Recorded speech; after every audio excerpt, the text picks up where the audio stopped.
વડોદરામાં ધારાસભ્યો અને અધિકારીઓ વચ્ચે ચાલી રહેલા વિવાદમાં સયાજીગંજના ધારાસભ્ય કેયુર રોકડિયાએ મહત્વપૂર્ણ નિવેદન આપ્યું છે। તેમણે વિવાદ નકારતા જણાવ્યું છે કે સંકલન બેઠકમાં અધિકારીઓનો પ્રશ્નોનો ઉકેલ લાવે છે। કેતન ઇનામદારની ગેરહાજરી બાબતે તેમણે મૌન સાધ્યું।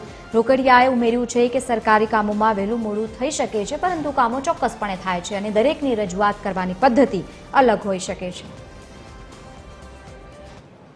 जो मैं कहूँ ने दरेकना प्रश्नों अलग है, दरेकना टेक्निकल प्रॉब्लम अलग है। अमे अमारा प्रश्नों है तो अमे अहींया योग्य स्तरे अहींनी कलेक्टर में, कमिश्नर में, पोलीस कमिश्नर में प्रश्नों उठावता पण होईए छे अने अमे कहेता पण होईए छे।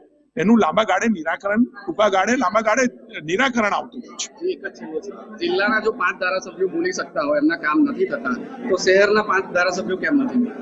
એટલે મેં કહ્યું ને કે દરેકના પ્રશ્નો અલગ છે, એનો વહીવટી પ્રોસેસ અલગ છે અને અમારા મેં કહ્યું એ પ્રમાણે લાંબા ગાળે તો પણ કામ થાય છે। અમે અહીંયા પોતાના પ્રશ્નોની રજૂઆત કરીએ છીએ, મૂકીએ છીએ અને એનો જે સરકારી પ્રોસેસ થઈને કામ થતું હોય છે એ થાય છે। તો એનો મતલબ કે જિલ્લાના 5 ધારાસભ્યોનો એપ્રોચ કદાચ ખોટો હશે કલેક્ટર મને એ લોકો પણ રજૂઆત કરે છે અને હું સંકલનમાં બેઠો છું, યોગ્ય સ્તરે અધિકારી જવાબ પણ આપી રહ્યો છે અને કામ પણ થઈ રહ્યું છે।